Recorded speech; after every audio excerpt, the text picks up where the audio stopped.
changes that Microsoft are making to their freaking privacy policy. And this is a really big deal. And here's the really dirty part, is this privacy policy goes into effect yesterday.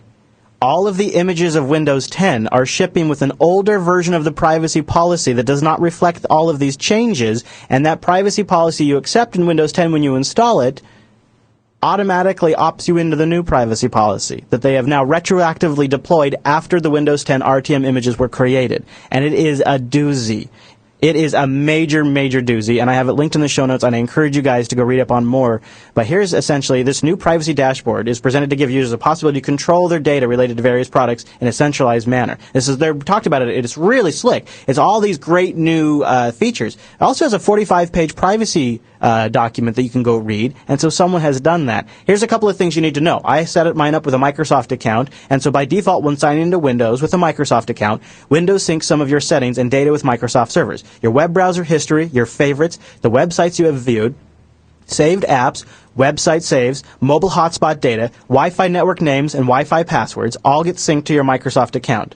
Now, here's the other thing that's great. Windows 10 automatically generates a unique advertising ID for each user on a device. That advertising ID can be used by third parties, such as app developers, to advertise networks for profiling purposes.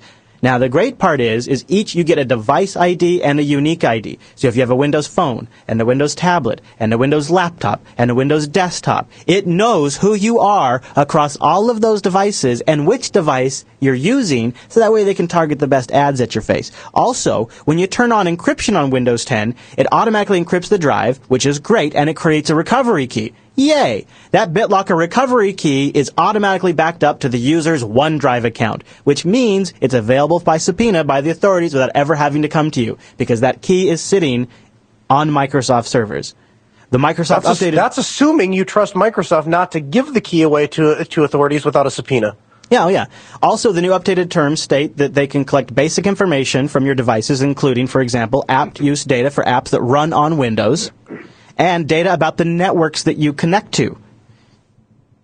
Users who choose to enable Cortana get a whole new slew of stuff. Now, of course, how else could Cortana work, right? To enable Cortana to provide personalized experience, this is right out of the Microsoft text, word for word, and relevant suggestions, Microsoft collects and uses various types of data, such as your device location. Oh, okay.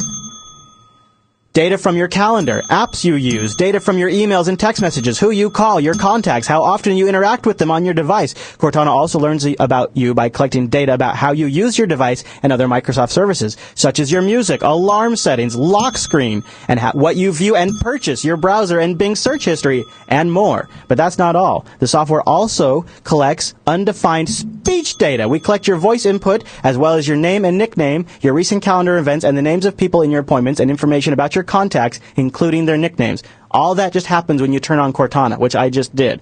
They say this is from the Microsoft text, quoted, we will access, disclose, and preserve, hold on. Let me save, I got Telegram running because somebody's been telegramming me this week, their pictures, Noah. So they say we will access, disclose, and preserve personal data, including your content, such as content of emails, other private communications, or files in private folders, when we have good faith belief when doing so is necessary. In other words, word for word, Microsoft says they're going to access your content, such as emails, other private communications, and private folders, when they have a need to protect their customers or enforce the terms of the service, things like that. That's a lot of things you're agreeing to run Windows 10. I did not send you pictures just now. Those were a long time ago. I don't know why they're just getting to your machine now, but that was like an hour ago, just saying.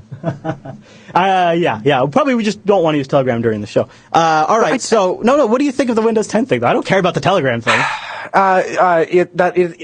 Does anyone sit down with Windows to say, well, I'm really serious, I'm going to get serious about my privacy and security, so I'm going to use a secure operating system? I think some people think so, yeah. Really? Yeah.